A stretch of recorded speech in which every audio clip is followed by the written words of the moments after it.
Bismillahirrahmanirrahim. Assalamualaikum warahmatullahi wabarakatuh. Alhamdulillahirabbil alamin wassalatu wassalamu ala asyrofil anbiya'i wal mursalin sayyidina Muhammadin wa ala alihi washabbihi ajma'in.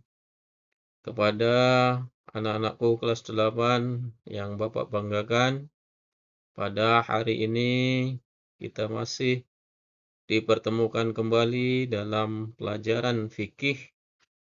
Mari awali pertemuan ini kita dengan membaca basmalah.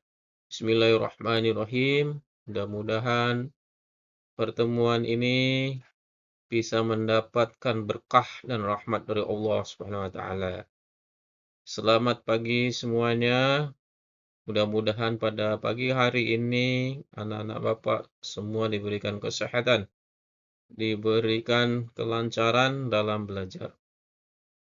Mari bersama-sama kita lanjutkan pelajaran kita tentang ketentuan makanan dan minuman yang halal dan haram menurut syariat Islam. Mari kita ulas kembali pelajaran yang telah kita laksanakan pada pertemuan kemarin, dan mudah-mudahan melalui video ini semua anak-anak Bapak bisa mengerti, bisa memahami apa maksud dan tujuan dari pelajaran pada pagi hari ini. Dan di sesi terakhir nanti ada beberapa soal yang sudah Bapak siapkan. Mohon dijawab dengan benar. Selanjutnya dikumpulkan sesuai dengan ketentuan yang ada. Pentingnya halal dan haram dalam Islam. Halal berarti diperbolehkan dan haram berarti dilarang menurut syariat Islam. Kepatuhan terhadap ketentuan ini sangat penting untuk menjaga kesucian diri dan keabsahan ibadah. Sebagaimana firman Allah dalam surah Al-Baqarah ayat 168 yang berbunyi, Bismillahirrahmanirrahim. Ya ayyuhan nas kullu mimma fil ardi halalan thayyiban wa la tattabi'u khutuwatis syaiton. Innahu lakum aduwwum mubin. Hai sekalian manusia, makanlah yang halal lagi baik dari apa yang terdapat di bumi, dan janganlah kamu mengikuti langkah-langkah syaitan, karena sesungguhnya syaitan itu adalah musuh yang nyata bagimu. Landasan sumber hukum yang pertama Al-Quran, yang kedua hadis Nabi Muhammad SAW, yang ketiga ijma' ulama, dan yang keempat qiyas. Klasifikasi makanan dan minuman dalam fikih. Halal diperbolehkan. Makanan dan minuman yang diizinkan oleh syariat Islam untuk dikonsumsi. Contohnya daging sapi yang disembelih sesuai syariat, sayuran, buah-buahan, air putih, dan lain-lain. Sedangkan haram atau yang dilarang adalah segala yang dilarang keras oleh Allah Subhanahu wa taala. Contohnya daging babi, bangkai, darah, dan minuman yang memabukkan. Sedangkan makruh, makanan yang sebaiknya dihindari meskipun tidak berdosa jika dikonsumsi. Contohnya mengonsumsi atau memakan bawang mentah sebelum pergi sholat berjamaah. Makanan yang terlalu panas atau sangat bau, yang baunya sangat menyengat. Sedangkan subhat atau meragukan, yaitu makanan yang status hukumnya tidak jelas. Contoh, produk makanan tanpa label halal, makanan dengan bahan campuran yang tidak diketahui asal-usulnya. Hal ini dianjurkan bagi kita semuanya untuk senantiasa dihindari. Jenis makanan dan minuman yang halal. Hewan yang halal dimakan, seperti hewan ternak berupa sapi, kambing, domba, dan unta, serta jenis unggas seperti ayam, bebek yang disembelih sesuai dengan syariat Islam. Sedangkan belalang, ikan, dan hewan laut lainnya tanpa perlu disembelih sudah termasuk makanan yang halal. Makanan nabati dan minuman yang halal. Semua jenis sayuran, buah-buahan, biji-bijian, dan kacang-kacangan yang suci dan tidak berbahaya. Minuman yang tidak memabukkan seperti air putih, susu murni, jus buah asli, teh dan kopi, madu, dan produk lebah lainnya yang bermanfaat bagi kesehatan. Proses penyembelihan yang membuat makanan halal. Syarat penyembelihan sesuai syariat Islam. Yang pertama, menyebut nama Allah atau dengan mengucap bismillah sebelum menyembelih. Kedua, penyembelih harus muslim atau ahli kitab yang berakal.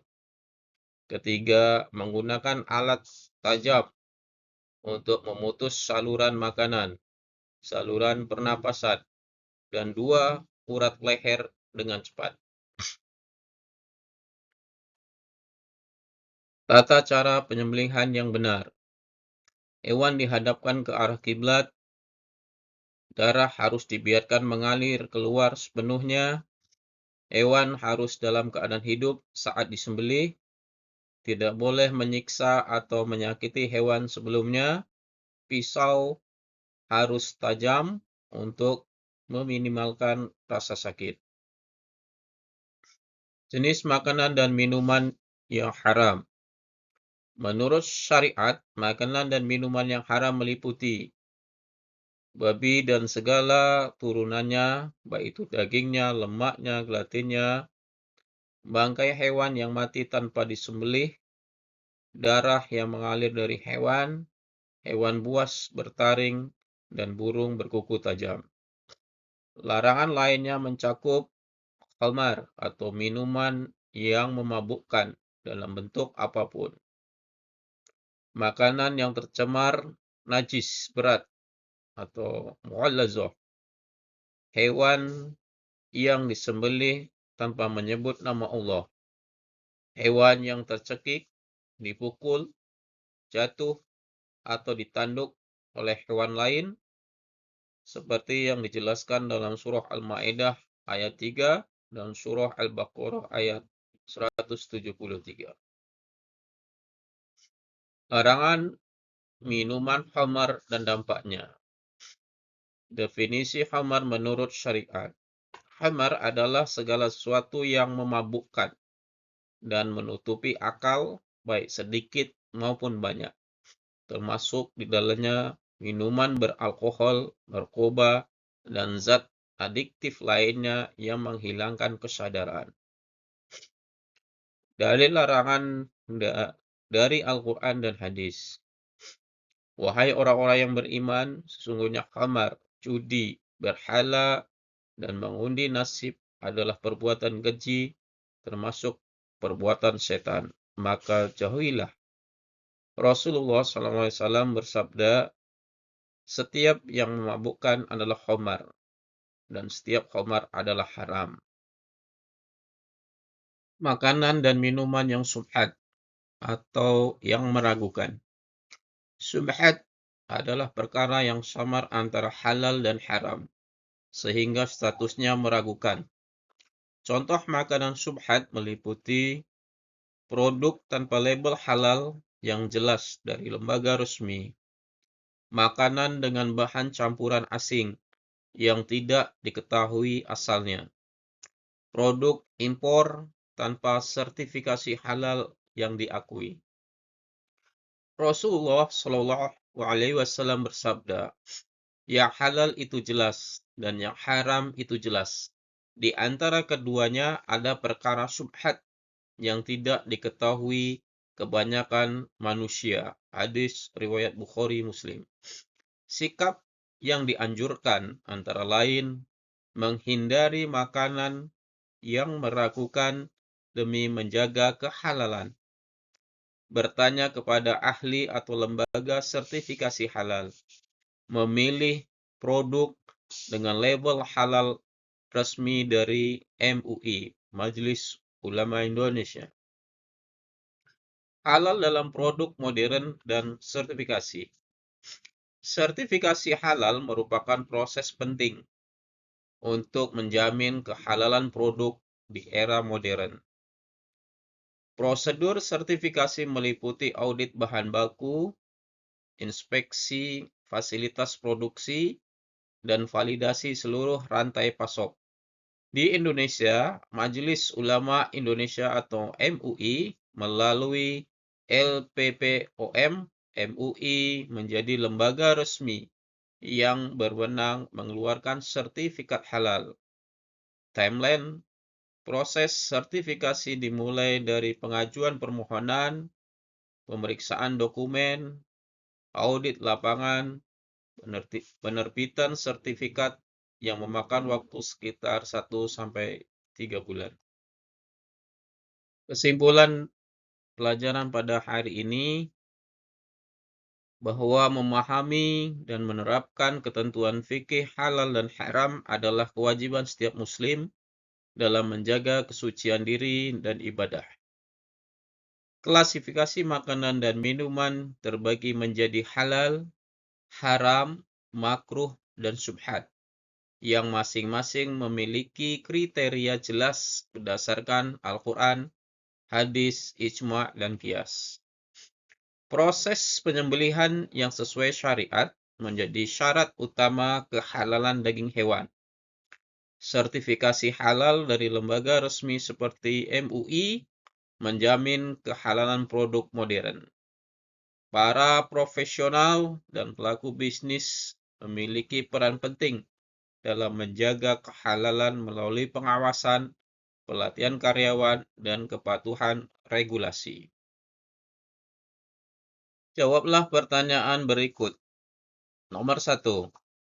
Analisislah perbedaan mendasar antara makanan halal dan haram dari segi sumber, proses pengolahan, dan dampaknya terhadap kehidupan seorang muslim. Sertakan contoh makanan yang termasuk dalam masing-masing kategori. Untuk soal nomor 2. Sebuah restoran viral menawarkan menu ramen pedas dengan kaldu daging yang tidak jelas asalnya. Sebagai seorang siswa muslim, analisislah langkah-langkah yang seharusnya dilakukan untuk memastikan kehalalan makanan tersebut sebelum membeli atau sebelum mengonsumsinya. Itulah pertanyaan dari Bapak. Silakan dijawab dengan sungguh-sungguh, kemudian dikumpulkan.